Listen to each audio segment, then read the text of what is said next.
Once upon a time, there was a little boy, and I'm going to do it with my mom's accent, named Kwaku. Every day, he would go to school and try to behave and be focused. But he was very curious, a little bored, and could not stop talking during class. One day, years later, he realized that the thing that he would always get in trouble for, being curious and always chatting with his classmates, were gifts, not flaws. Because of that, he started to find ways to incorporate these gifts into the different jobs that he had. Because of that, he eventually tried to use these gifts to help differentiate himself from other people who had similar jobs to his. Until he finally realized that these gifts in itself, those were actually a job. And ever since that day, he's tried to use these gifts to make connections and help other people. Welcome to A Life Worth Working, a podcast about how we get to the soul of work. We're your hosts, Dana Allen Walsh and Michelle Weise. I'm a senior pastor of a progressive church, and Michelle is an education and workforce strategist. And in this episode, we chat with Kwaku Aning, who leads Retro-Futurism Consulting. Kwaku and I met back in 2001. We were both teaching at a charter school in Harlem, New York. I was teaching second grade. I had no idea what I was doing. None of us knew what we were doing, so it's not just you. I was an emergency hire. Their second grade teacher quit 2 weeks before school was about to start, and I just happened to be looking for a job. But I just was straight out of college, no idea what I was doing. And I had 20 rambunctious kids who all had behavioral issues except for maybe 2 of them. And at a certain point, I would just be yelling, sit down, quiet, it wasn't working. And every once in a while, Kwaku would come in and he would basically chastise them all for me. And they would just be sitting straight as a board, listening to Kwaku. And then as soon as he would leave, it would be like back to chaos. Chaos again. But we also experienced 9/11 together. We were in New York. We were in the same building. It was actually Kwaku came in and sort of whispered in my ear, something terrible has happened. Wow. You should go out and make some phone calls and I'll take over. It was an intensely weird introduction to New York for me, at least. Yes. That was your first year? I was there for 2 weeks and then 9/11 happened. Wow. And to contextualize that, now we're like, we got the alert on our phone. We saw the video. None of that existed. No. We didn't have access to TV in the building. Mm-mm. Right. So right. And no personal phones. We didn't see it. Right. No, we had phones, but it didn't have the amount of media that it has on it now. So it's just like parents are just slowly starting to come get their kids. Wow. And we know we've heard. Mm-hmm. We're so far uptown, we didn't see. Mm-hmm. Wow. Yeah. Wow. It was crazy. Wow. So, Kwaku, when you're talking about your sort of larger story and realizing that these things that, that they were ultimately gifts and that they could ultimately be a job, what led you, as you think about what you do now, how do you explain what you do now? And how did you kind of find your way there?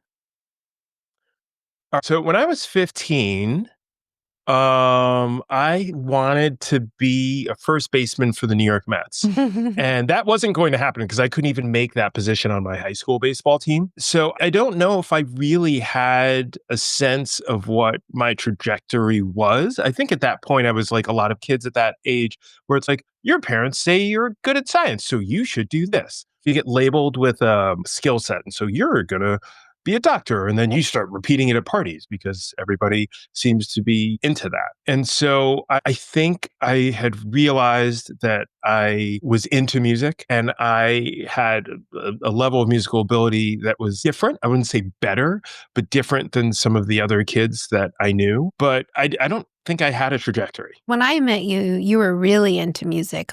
There have obviously been certain kind of seminal moments that have moved you in a certain direction. And going into music, growing up as a first-generation kid is not it's a pretty courageous move to make with, a family that probably prioritizes education over everything.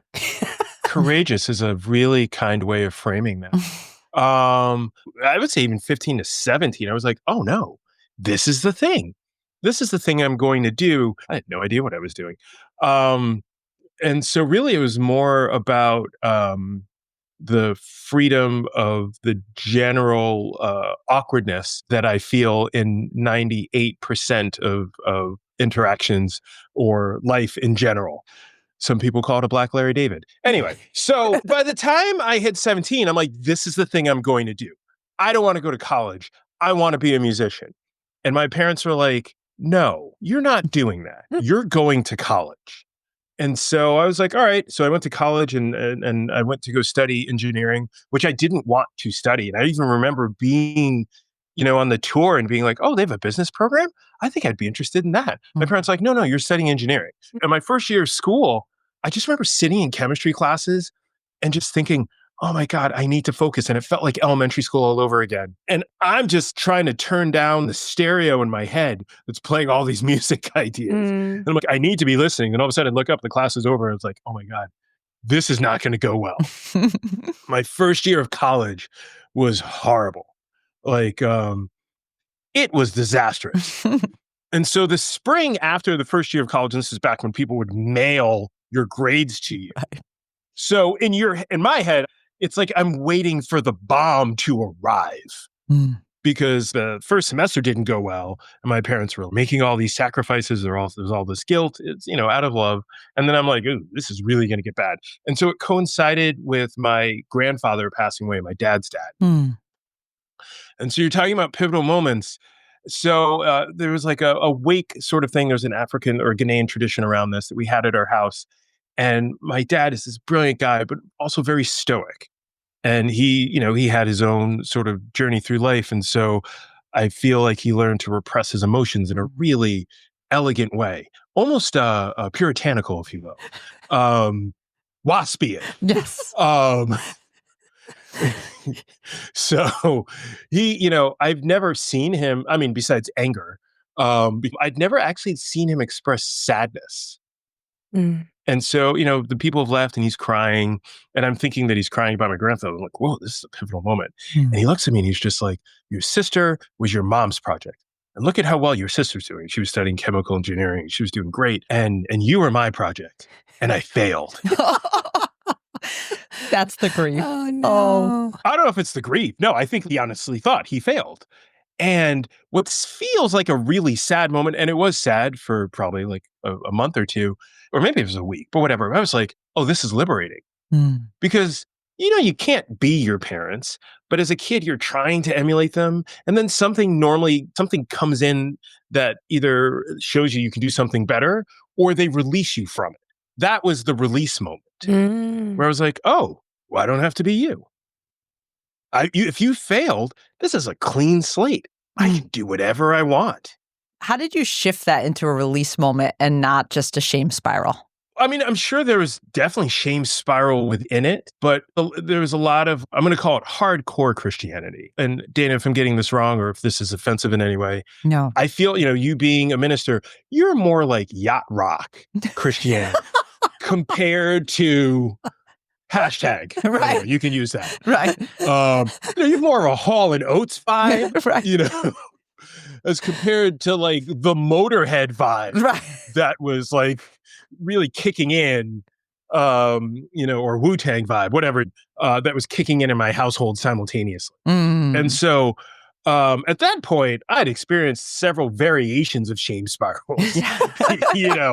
varietals, if you will. So at that point, you can only shame spiral so much, and so it was, I don't know, lucky. I don't know.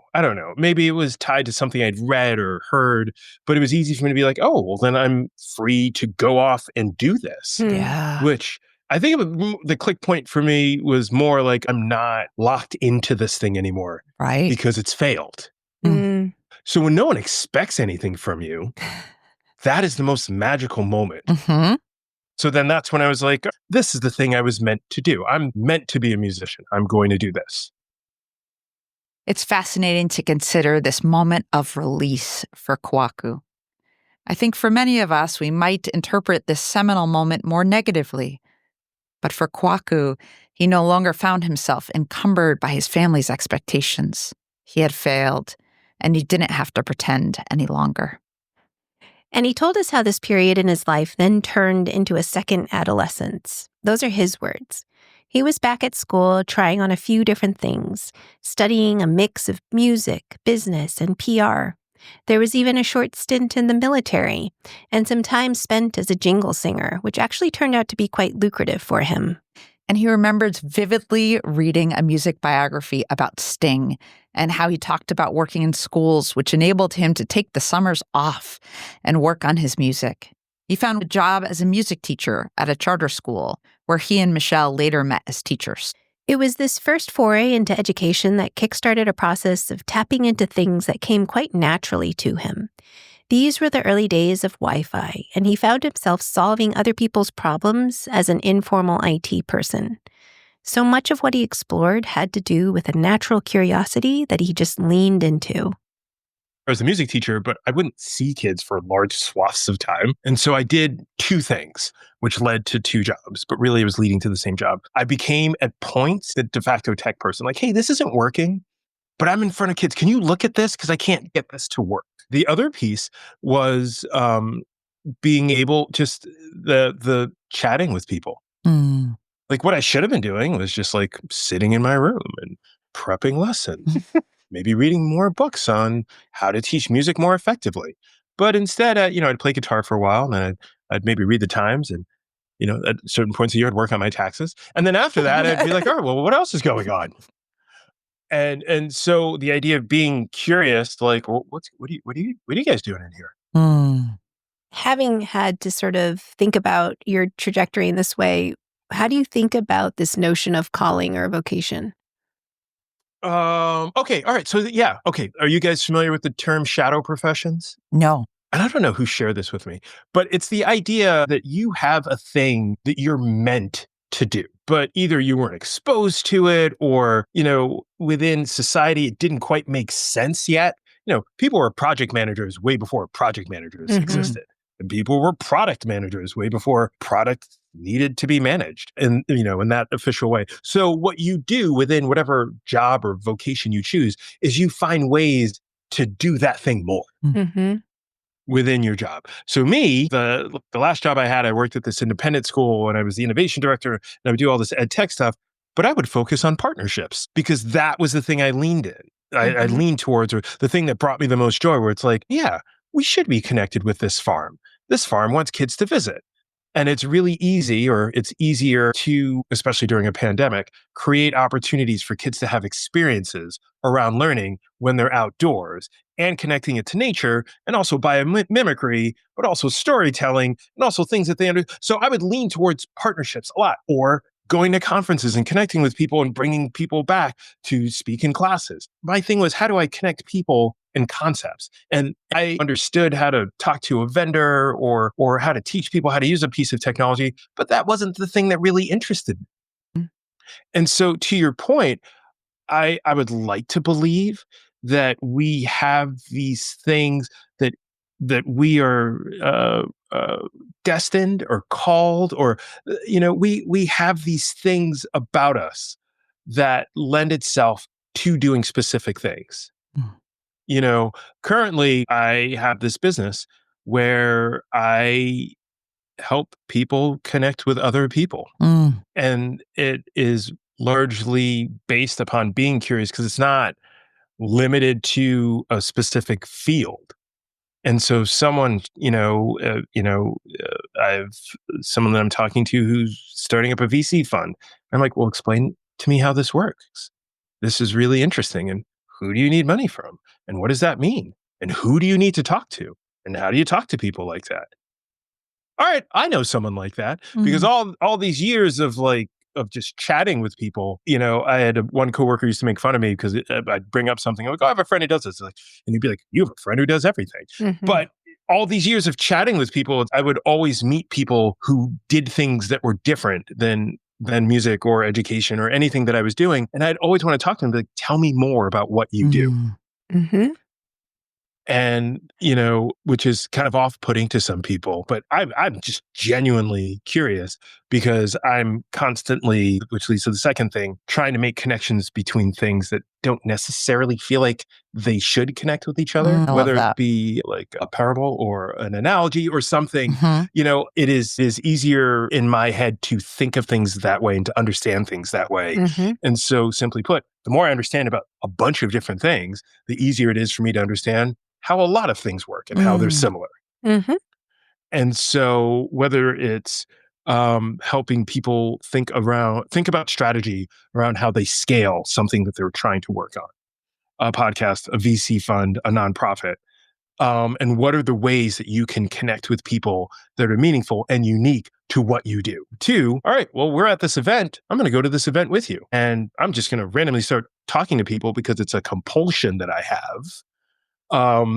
And then as soon as they say a thing, I know it feels like a rash, like I needed to go talk to that person. And then as soon as they say something that feels like it connects in a way that they don't realize it connects, you need to come talk to this person because they do this also. You guys should chat. Mhm.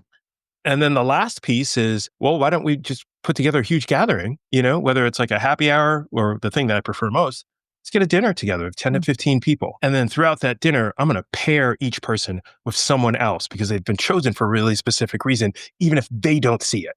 Mhm. Give them just enough to ideally incite the curiosity that I have for everyone, that they can have that curiosity between one another, where they're like, well, why does he want us to talk to each other? Well, I do this because it will happen. But if you are saying, you need to talk to this person because you do X and you do X, which I've tried to do a ton, that never works because you're giving them the reason to shoot down. Well, I don't quite do that. Or that's different for this reason. But if you give people the ability to have ownership over the connection through their own curiosity, that usually yields something that's bigger than anything that I would have thought of in the first place. High quality connections. That's a thing. And that it requires a fearlessness. And I hear so much of that in your story, something I so admire. I love that fearlessness and how you connect people to one another, how you connect ideas that are seemingly unconnectable. I think what you pointed to when you were talking about parables and metaphors is you excel in this kind of analogical thinking that you're able to. Did you ever read David Epstein's book Range? Yes. Yeah. Yes. Yeah. Love that book. You have range. You have this ability to bring together seemingly unrelated domains and bring them together. It's just a really neat talent of yours.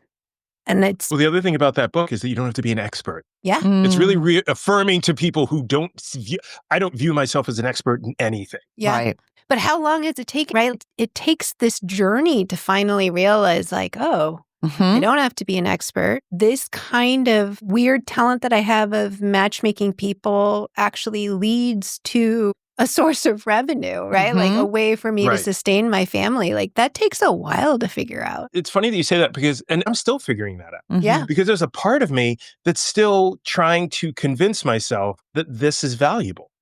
Because I think all of us were raised, if something's valuable, you've worked really hard to hone that skill. It's not something that comes naturally to you, and it's not something that anybody else could do. It's something that you've worked hard to do, and some organization has stamped you with the approval saying you can do this.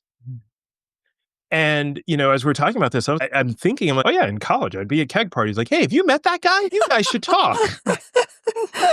So when I say it's a compulsion, it is to the point where I literally look at something that for years I would just do for free for my friends because this is how I engage with the world, and shifting to thinking about it as a business and, I have to monetize this. I can't do this for free. I can't see this as solving a problem for someone immediately because one, you have to feed your family. And two, it is very easy to fall into these relationships where people just expect this from you. And it's almost an extractive relationship. That's right. As opposed to like a give and take, And if you're fortunate enough, well, Dana, you're already there, where you're fortunate to have a friend like Michelle, where each time you talk to them, you're like, oh man, that's I'm going to take that. That is brilliant. Like every time I speak to Michelle, I feel like I've gotten something from her that I wouldn't have gotten any other way or in another context with another person. Are you trying to know, say that I have an and if I'm- extractive relationship with Michelle, which is true. Very true. Wrong. But I like where your humor's going. I love where your humor's going. No, but I know this might be a little off, the focus or whatever. But Dana, I'd be interested. How did you realize that your calling was to be a minister? Yeah, for me, like my deepest desire is to witness in some way and maybe even be part of the transformation of an organization, of a community, or of an individual, right? And I love that I get to see that in my role as pastor. I get to see how that plays out in a church, right? Whether that's like selling a parcel of our land for affordable housing and getting a community to move through that process, or whether it's like sitting with somebody in their deepest grief and then seeing how their life shifts and moves and they find purpose and meaning out of that grief, right? For me, the through line is the same, whether it's an individual or an organization or a community, of being able to support, strengthen, help people find meaning through those moments of what I call transformation. The way I do it is in this role as pastor through a church. Yet I feel like I see that in a lot of places. And I also really like connecting to something deeper, more meaningful in life. And I see that everywhere. And it doesn't just have to be through Christianity. I could find that in a lot of ways. Right. And Michelle, same question for you. Now it's my podcast. I love this. Just thinking also about how Dana is, she has a very specific calling, but even now you're starting to realize that there are other ways to enact that calling. She's exploring coaching opportunities. She's getting some professional development around a specific approach to coaching and life coaching, right? That's right. And so it's neat. It's neat to see even though you have this really amazing foundation and this enormous kind of opus of work that you've been responsible for, you're also still That's right. exploring. Yes. And getting curious about another set of talents that you're not necessarily using right now in that way. Well, it's also somewhat of what you all were saying. I feel like I use them for free, right? Like people call me and I offer support. And the coaching I found, I've just started this coach training, and I've realized like what I love doing is helping leaders and supporting people. And they could be leading in any way. Like a parent could be a leader. You could be leading in your PTO. You could be leading an organization. But man, is that so fascinating. And how do I support and kind of ask the right questions to get people to see their own resourcefulness, creativity, power.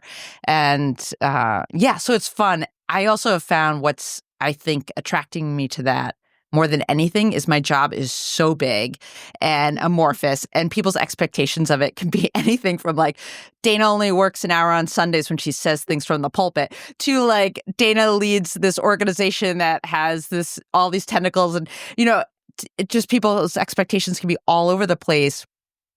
And there's such clarity in the coaching relationship, and there's real definition around what that looks like, how it starts, how it ends, and what my role is in that. And I've realized like, what a gift and what freedom. I don't know if I would have felt that 20 years ago, but now after 20 years of professional ministry, I'm like, I'm very attracted to doing this work in a different format and developing that too. Yeah. So, anyway.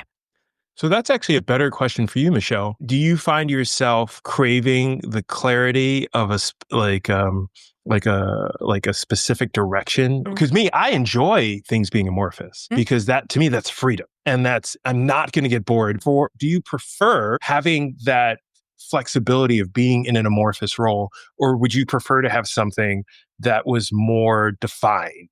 No, I love uncertainty. I love the amorphous quality of my work. I don't love having to explain my amorphous work to other people. Yeah. But the actual projects I get to engage in are fantastic. And I also love being behind the scenes and doing that kind of sense making through the chaos. Like that is the stuff I really, really love.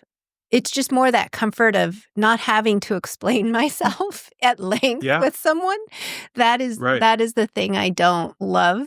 And I wish there was a simpler way of explaining to people. People would ask me, so what do you do as a consultant? And I would say, good question. Yeah. Because it totally depends on the context and the circumstance and the problem they're trying to solve. But I love being able to engage in this way. So Kwaku, Now that we're Yes, ma'am. going back to our podcast. Oh, are we hitting record now? Are we ready to start or? Oh, no, it's done. Oh, okay. As you can tell, we had a lot of fun doing this interview. And yes, Kwaku ended up flipping the podcast interview on its head by interviewing us. Yes, I was definitely not expecting to be talking as much during our interview of him. But is it any surprise that his curiosity and his compulsion to learn more took over? There's a psychologist named Frank Barron who talks about curiosity, and he studied creative figures and saw that curiosity actually helps these people stay flexible, be more innovative, and actually be more persistent. And it's this unusual space to live in, this space of wonder. It's a kind of mixture of curiosity, uncertainty, discomfort, innovation, and problem solving. It's almost this kind of beautiful space, but it also can feel deeply uncomfortable to live in this space because we don't feel like we're an expert. We don't feel like we have control. We don't feel like we fully understand what's going on. And meanwhile, Kwaku is there authentically wanting to connect and learn more about others and really living into that uncomfortable space. And that's how he accelerates his own growth, both personally and professionally. Throughout the interview, Kwaku alluded to this practice of chatting, which he's so good at. And chatting in the sense, though, of small, simple activity that's not just chit-chat or empty conversation about the weather, but a questioning that's motivated with real curiosity and the desire to learn and make more connections.